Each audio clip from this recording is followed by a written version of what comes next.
हर हर महादेव दोस्तों, आप सुन रहे थे मेरे साथ मैं तेरी ही भाग 50।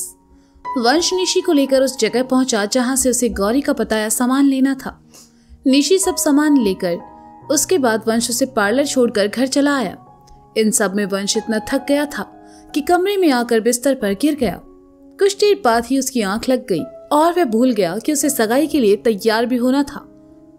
मुन्ना घर आया तो अनु ने उसे तैयार होने को कहा ताकि वह सबके साथ गेस्ट हाउस जा सके। सेट की हुई दाढ़ी और बाल मुन्ना पर काफी जच रहे थे और आज उसके चेहरे पर एक अलग ही चमक थी। अनु मुन्ना को ढेर सारी नसीहतें देने लगी तो सारिका ने कहा, ये सब नसीहतें बाद में लेना, मुन्ना यहाँ बैठो और थोड़ा सा कुछ खा लो, तुमने सुबह से कुछ नहीं खाया है। आप ही खिला दीजिए, इसके बाद हमारा मुन्ना हमारे हाथों से थोड़ी खाने वाला है, इसके बाद तो इसे गौरी के हाथ से खाना है। क्यों मुन्ना? अनु ने मुन्ना को छेड़ते हुए कहा। माँ, मुन्ना ने शर्माते हुए कहा, आओ बैठो, हम तुम्हें अपने हाथों से खिला देते हैं। सारिका ने मुन्ना का हाथ पकड़कर उसे अपने सामने बिठाते हुए कहा। मुन्ना सारिका के सामने आ बैठा और सारिका उसे अपने हाथों से खाना खिलाने लगी। अनु अपना मेकअप करने में बिजी थी। मुन्ना को खामोश देखकर सारिका ने कहा, डर लग रहा है? मुन्ना ने सारिका की तरफ देखा और धीरे से कहा,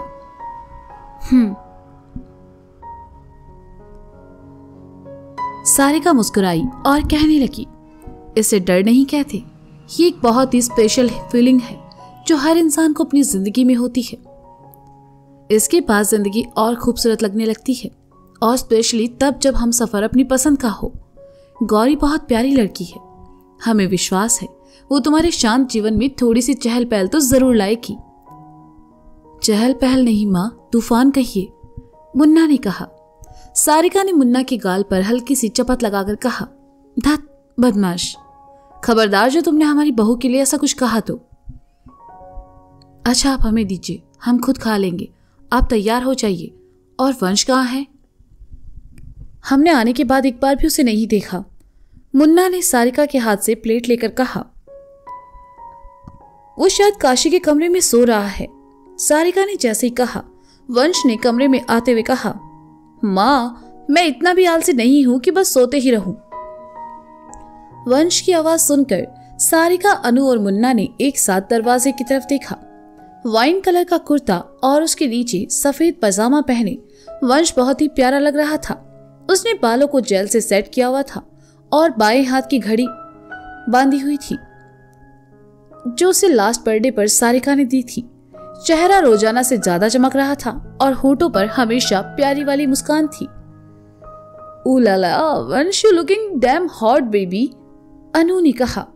वंश मुस्कुराते हुए अनु की तरफ आया और अपने फोन का कैमरा ऑन करते हुए कहा, इस बात पर तो एक सेल्फी बनती है अनु मौसी। अनु ने वंश के साथ सेल्फी खिंचवाई और सारिका से कहा, दी मैं जरा बाहर देख कर आती हूँ, सब तैयार हुए या नहीं, और आप भी जल्दी से तैयार हो जाइए। वंश सारिका की तरफ आया और कहा, माँ मुझे भी खिलाइए ना, बहुत भूख लगी है। सारिका ने एक निवाला तोड़ा और वंश को खिलाते हुए कहा, क्यों बेटा, तुमने खाना नहीं खाया? अरे वाह, उस छिपकली के चक्कर में। मेरा मतलब मैं गौरी से मिलने गया था और वहां उसने मुझे 10 काम बता दिए, बस उन्हीं को करने के चक्कर में कुछ खाने को नहीं मिला, वंश ने कहा। वो अब तुम्हारी होने वाली भाभी है वंश, तुम्हें गौरी को नाम से नहीं बुलाना चाहिए, सारिका ने प्यार से कहा। भाभी तो वो मेरी शाम में बनेगी माँ, तब तक मैं उसे गौरी बोल सकता हूँ, क्यों मुन्ना? वंश ने पूछा। जरूर, अच्छे लग रहे हो, मुन्ना ने वंश के कुर्ते का कॉलर सही करते हुए कहा। मैं तो ठीक हूं, पर तुमने ये क्या हाल बना रखा है? तुम्हारी सगाई है और तुम अभी तक तैयार नहीं हुए। माँ आप उठिए और जाकर तैयार हो जाइए, मुन्ना को मैं तैयार करता हूँ, वंश ने सारिका को कमरे से बाहर करते हुए कहा। सारिका के बाहर जाने के बाद वंश ने अनु को भी वहां से भेज दिया और कमरे का दरवाजा बंद किया। वह जैसे ही मुन्ना की तरफ आया, मुन्ना ने उस पर लात घूंसे बरसाने शुरू कर दिए। मुन्ना ये क्या कर रहा है, पागल हो गया क्या? वंश ने अपने बचाव में कहा, लेकिन मुन्ना ने उसे दबोच लिया और बिस्तर पर गिराकर उस पर चढ़ते हुए कहा, हमसे पहले तुम गौरी से जाकर मिलोगे, उसे हक करोगे और तो और हमें जलाने के लिए उसे अपने हाथों से खाना भी खिलाओगे। तुम्हें तो हम अरे मुन्ना, मैं बस मजाक कर रहा था। वो मेरी भाभी है और भाभी माँ समान होती है। मुन्ना के नीचे दबे वंश ने कहा, गौरी सिर्फ हमारी है, हम उसे किसी के साथ नहीं बांट सकते, तुम्हारे साथ भी नहीं। मुन्ना ने गंभीरता से कहा। वंश ने सुना तो मुस्कुराया और कहा, गौरी हमेशा तुम्हारी ही रहेगी। मैं ये बस जानबूझकर कर रहा था ताकि गौरी को लेकर तुम्हारे दिल की भावनाएं जान सकूं। हमारी भावनाएं तो तुम जान लोगे वंश, लेकिन तुम्हारी भावनाओं का क्या? मुन्ना ने फिर गंभीरता से कहा। तुम किन भावनाओं की बात कर रहे हो? वंश ने उठकर बैठते हुए कहा। हम निशी के बारे में बात कर रहे हैं। देखो वंश, हम जानते हैं तुम्हारे दिल में निशी को लेकर बहुत कुछ है, बस तुम उसे खुलकर जाहिर नहीं कर पा रहे हो। हमने तुम्हारी आंखों में उसके लिए प्रेम देखा है। मुन्ना ने भी उठकर उसके बगल में बैठते हुए कहा। ऐसा कुछ नहीं है मुन्ना, उसका और मेरा कोई मैच ही नहीं है। वैसे भी हम साथ होते हैं तो हमारे बीच सिर्फ झगड़े होते हैं और वो मुझे हमेशा गुस्सा दिलाती है। वंश ने विचलित होकर कहा। जरूरी नहीं है मोहब्बत हमेशा टकराने से ही हो।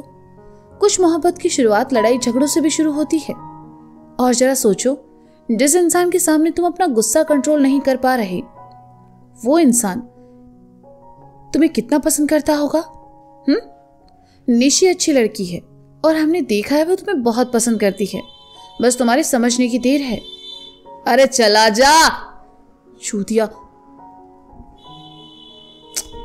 वो तुम्हें बहुत पसंद करती है, बस तुम्हारे समझने की देर है।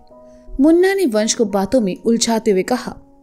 फिलहाल तो तुम्हें तैयार होने की जरूरत है, वी आर गेटिंग लेट। वंश ने उठते हुए कहा। मुन्ना समझ गया वंश उसकी बातों को नजरअंदाज कर रहा है। लेकिन आज रात वंश मुन्ना के साथ ही था, इसलिए सगाई के बाद उससे बात करने का सोचकर मुन्ना उठा और तैयार होने चला गया। मुन्ना ने कपड़े पहने और वंश के सामने आया तो वंश उसे देखता ही रह गया। मुन्ना सफेद और लाइट पर्पल रंग के कपड़ों में बहुत ही प्यारा लग रहा था। उसने पारंपरिक पोशाक पहनी थी। वंश उसके पास आया और कहा, आज तो गौरी मेरा मतलब भाभी के होश उड़ने वाले हैं। ठीक नहीं लग रहा क्या? मुन्ना ने अपने कपड़ों को देखते हुए कहा। ठीक, बहुत ज्यादा अच्छे लग रहे हो मुन्ना। बैठो, मैं तुम्हारा टचअप करता हूँ। और हाँ, आज याद से काला टीका जरूर लगा लेना, क्योंकि आज तो तुम्हें पक्का नजर लगने वाली है, वंश ने कहा। वंश की बातें सुनकर मुन्ना मुस्कुराने लगा। वंश उसे तैयार करने लगा। दोपहर से शाम हो गई, लेकिन शक्ति को जॉर्डन नहीं मिला। शक्ति अभी भी उम्मीद में था कि जॉर्डन इस रास्ते से आएगा। वह अपनी गाड़ी के पास खड़ा था, तभी उसका फोन बजा। शक्ति ने देखा फोन काशी का था। शक्ति ने फोन उठाया और कहा, हाँ काशी। शक्ति, कहाँ हो तुम? हम सब गेस्ट हाउस में हैं और बाकी सब मेहमान वो भी आ चुके हैं और मम्मी पापा कितनी बार तुम्हारे बारे में पूछ चुके हैं, तुम कब आओगे? काशी एक सांस में सब कह गई। काशी, क्या हमारा आना जरूरी है? हमारा मतलब, हमारी हालत तुमने देखी है, ऐसे आएंगे तो। शक्ति इतना ही कह पाया कि तभी उसके कानों में गौरी की आवाज पड़ी। हेलो मिस्टर शक्ति, एक दिन अगर आप अपनी ड्यूटी नहीं करेंगे तो इंदौर में भूचाल नहीं आ जाएगा। आज मेरी सगाई है और तुम्हें आना ही है, वरना मैं तुमसे नाराज हो जाऊंगी। अरे गौरी, हमारी बात, शक्ति ने कहा, लेकिन गौरी और काशी के सामने भला उसकी कहाँ चलने वाली थी। शक्ति, क्या तुम चाहते हो हम माँ या पापा में से तुम्हें किसी एक से बात करवाएं? नहीं ना, तो फिर आज तुम सगाई में आ रहे हो। गेस्ट हाउस का एड्रेस हम तुम्हें व्हाट्सएप कर देंगे, जल्दी आना, काशी ने कहा और फोन काट दिया। काशी सुनो तो सुनो, हम काट दिया। शक्ति खुद में ही बड़बड़ाया। तभी पास खड़े मौसीन ने कहा, बीवियां कहाँ किसी की सुनती है सर। बात तो सही है। अच्छा, अभी हम निकलते हैं, कुछ जरूरत हो तो हमें फोन करना, शक्ति ने कहा। मोहसिन ने शक्ति को सैल्यूट किया तो शक्ति मुस्कुराया और मोहसिन का हाथ नीचे करते हुए कहा, मोहसिन, हमें 1 हफ्ते के लिए सस्पेंड किया गया है, इसकी जरूरत नहीं है। सस्पेंड आप डिपार्टमेंट से हुए हैं, हमारे दिल से नहीं। मोहसिन ने कहा तो शक्ति खामोशी से उसे देखने लगा और फिर वहां से चला गया। शक्ति गाड़ी में आ बैठा और घर के लिए निकल गया, क्योंकि काशी और गौरी से भले वो ना डरता हो, लेकिन शिवम से वह आज भी डरता था। रास्ते में शक्ति ट्रैफिक में आकर रुका। उसकी नजर बगल में खड़ी गाड़ी पर गई तो उसकी आंखें हैरानी से फैल गई। गाड़ी में विक्रम अरोड़ा एक महिला के साथ बैठा था और वह महिला उसकी पत्नी तो बिल्कुल नहीं थी। महिला का हाथ अपने हाथों में थामे विक्रम बार बार उसके हाथ को चूम रहा था और महिला किसी बात पर खिलखिलाकर हंस रही थी। शक्ति को यहीं से विक्रम पर शक होने लगा। वह धर्म संकट में फंस गया। इस वक्त वह गौरी की सगाई में जाए या फिर विक्रम का पीछा करे। शक्ति कोई फैसला ले पाता इससे पहले ही हॉर्न की आवाज उसके कानों में पड़ी। ट्रैफिक क्लियर हो चुका था और पीछे खड़ी गाड़ियां शक्ति को आगे बढ़ने को कह रही थी। शक्ति ने देखा विक्रम की गाड़ी भी दूसरे डायरेक्शन में बहुत आगे जा चुकी है। उसने स्टीयरिंग पर हाथ मारा और फिर घर के लिए निकल गया। प्रताप भूषण से उसकी बहन और राजन की शादी की बात करके मुसीबत मोल ले चुका था, क्योंकि राजन इतना बुरा लड़का नहीं था जितना भूषण की संगत और आदतों ने उसे बना दिया था। भूषण ने भी अपनी बहन का रिश्ता लेकर राजन के घर आ धमका। प्रताप को भला और क्या चाहिए था? काशी बनारस वापस आए और काशी के लिए राजन का प्यार फिर से जिंदा हो। उससे पहले ही प्रताप राजन की शादी कहीं और कर देना चाहता था ताकि सारा मामला ही सुलझ जाए। प्रताप ने खुशी खुशी भूषण और उसके पिताजी का स्वागत किया और बिरजू से सबके लिए चाय नाश्ता लगाने को कहा। भूषण और उसके पिताजी आंगन में आ बैठे। प्रताप उनसे बातें करने लगा। कुछ देर बाद राजन घूमते घामते बाहर से घर आया। आंगन में भूषण और उसके साथ एक आदमी को देखकर राजन उलझन में पड़ गया और सीधा अपने पिताजी के पास चला आया। नमस्ते, राजन ने भूषण के पिताजी से कहा। अरे नमस्ते क्या कर रहे हो? पैर छुओ बिटवा, जो तुम्हारे होने वाले ससुर हैं। प्रताप ने खीसे निपोरते हुए कहा। राजन ने सुना तो गुस्से से कहा, हमें कोई शादी नहीं करनी है पिताजी, हम किसी और से प्रेम करते हैं। भूषण और उसके पिताजी ने जैसे ही सुना दोनों उठ खड़े हुए। प्रताप राजन के पास आया और कहा, जे का बकवास है रजनवा, और किससे प्रेम है तुमको? राजन ने भूषण और उसके पिताजी को देखा और कहा, उसका नाम राज दुलारी है। कहकर राजन तो वहां से चला गया, लेकिन भूषण के पिताजी आग बबूला हो गए। उन्हें गुस्से में देखकर प्रताप ने कहा, आप काहे इतना गरमा रहे हैं? अरे जवान लौंडा है, ऐसे ही बोल दिया, हम करते हैं उससे। अरे गुस्सा ना हो तो और का हो? भूषण के पिताजी ने आग बबूला होते हुए कहा। काहे? प्रताप ने कहा। राज दुलारी हमरी मेहरारू है।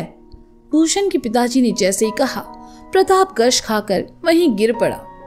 तो दोस्तों, क्या लगता है आपको? क्या कहानी के बीच में गाली देकर मैंने कुछ गलती करी? देखो, मेरी बाइक वाले इतने बेकार लोग हैं कि यहाँ से गुजरते हुए बेवजह हॉर्न बजाते हैं और मुझे इतना डिस्टर्बेंस होता है कि मैं कहानी नहीं सुना पाती। बस यही रीजन है कि कभी कभी मेरे मुंह से अपशब्द निकल जाते हैं, तो प्लीज उन्हें इग्नोर करना और कहानी को अपना बहुत सारा प्यार देना। Bye bye.